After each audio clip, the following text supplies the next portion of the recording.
Assalamualaikum anak-anak hebat, semoga kalian masih tetap semangat untuk belajar ya.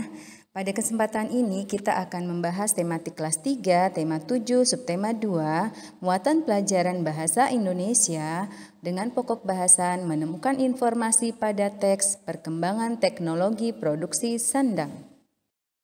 Kompetensi dasar yang akan kita pelajari adalah 3.6 mencermati isi teks informasi tentang perkembangan teknologi produksi, komunikasi, dan transportasi di lingkungan setempat.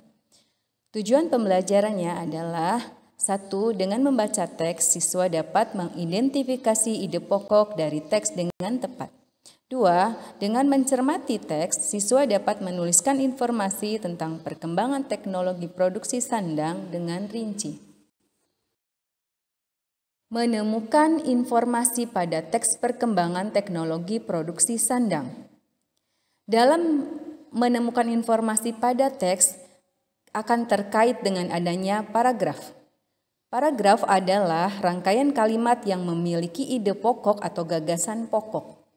Paragraf juga disebut alinea karena ada beberapa kalimat yang terkait satu sama lain. Dalam sebuah paragraf, sedikitnya ada 2 kalimat yang biasanya dikaitkan dengan menghasilkan informasi. Informasi dalam suatu paragraf ditemui jika kita sudah menemukan ide pokok paragraf tersebut.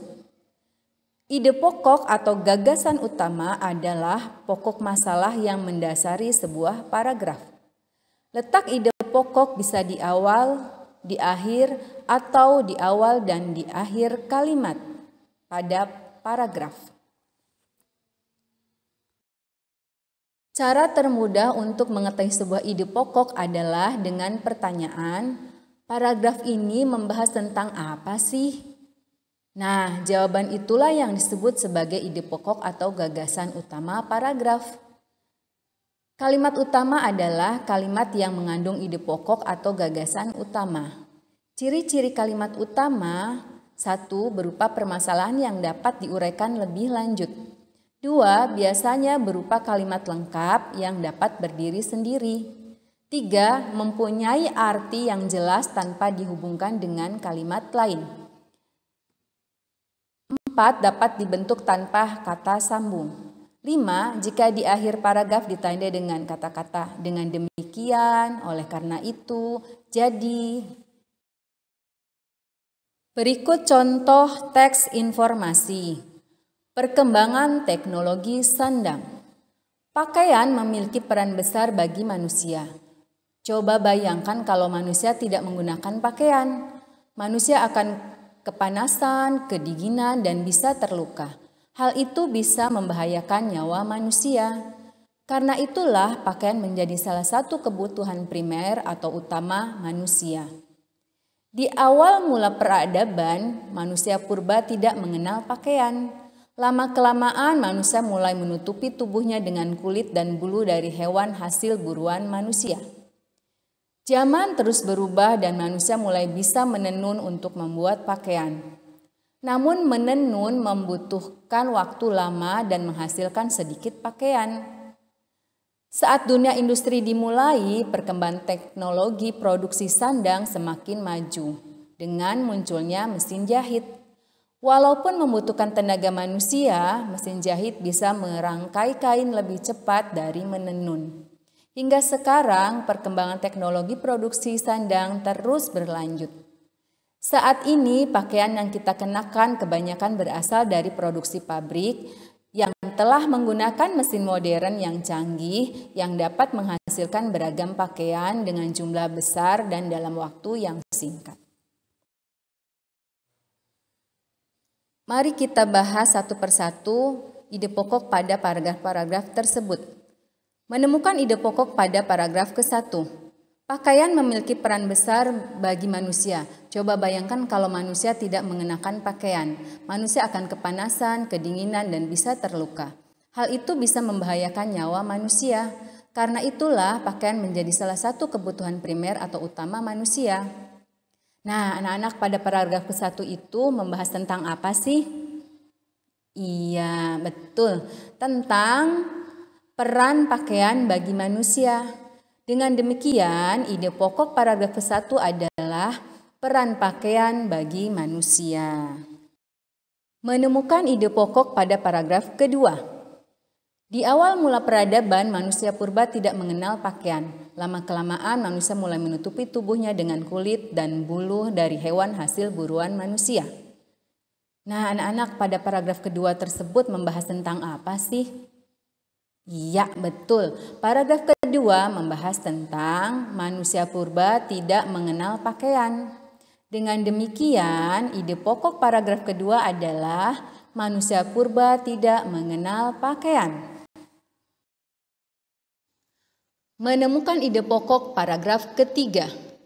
Zaman terus berubah dan manusia mulai bisa menenun untuk membuat pakaian. Namun, menenun membutuhkan waktu lama dan menghasilkan sedikit pakaian. Nah, pada paragraf ketiga ini membahas tentang apa sih? Betul sekali, paragraf ketiga membahas tentang manusia mulai bisa menenun untuk membuat pakaian. Berarti, ide pokok pada paragraf ketiga adalah manusia mulai menenun untuk membuat pakaian. Nah, anak-anak, bagaimana? Sudah bisa kan dan mudah kan menemukan ide pokok dalam setiap paragraf? Ya, kalian bisa mencobanya ya di rumah. Ini kita akan membahas proses pembuatan pakaian. Mula-mula kapas dipetik dari pohonnya, kemudian diolah dengan cara menggiling kapas, yaitu memisahkan kapas dari bijinya. 2. Proses spinning atau yang lebih dikenal dengan proses pemintalan adalah proses di mana kain kapas pertama kalinya melalui proses pemintalan dari kapas untuk menghasilkan benang. 3. Benang kemudian ditenun dengan menggunakan alat tenun bernama gadokan hingga menjadi lembaran kain. Kain yang dihasilkan dibawa ke penjahit, penjahit akan membuat pola baju sebelum mereka menjahit kain. Setelah pola dibuat dan kain dipotong sesuai ukuran, selanjutnya adalah proses menjahit menggunakan mesin jahit. Hasil jahitan berupa baju yang sudah siap digunakan. Anak-anak, ternyata proses pembuatan pakaian itu memakan waktu yang lama ya. Sementara kita terkadang malas untuk merawat pakaian yang kita kenakan. Yuk mulai sekarang kita rawat pakaian kita dengan baik sebagai balas budi dan sikap hormat kita kepada orang-orang yang terlibat langsung dalam pembuatan pakaian. Tugas. Tentukan ide pokok pada 2 paragraf berikut. Paragraf pertama, saat dunia industri dimulai, perkembangan teknologi produksi sandang semakin maju dengan munculnya mesin jahit. Walaupun membutuhkan tenaga manusia, mesin jahit bisa merangkai kain lebih cepat dari menenun. Hingga sekarang perkembangan teknologi produksi sandang terus berlanjut. Saat ini pakaian yang kita kenakan kebanyakan berasal dari produksi pabrik yang telah menggunakan mesin modern yang canggih yang dapat menghasilkan beragam pakaian dengan jumlah besar dalam waktu singkat. Ya, silakan anak-anak, tentukan ide pokok pada paragraf ke-1 dan tentukan ide pokok pada paragraf kedua. Selamat mencoba. Nah, anak-anak, demikian yang bisa Ibu sampaikan. Mohon maaf atas segala kekurangan. Semoga kalian masih tetap semangat untuk belajar ya. Wassalamualaikum warahmatullahi wabarakatuh. Sabilul huda, taat, hebat, juara.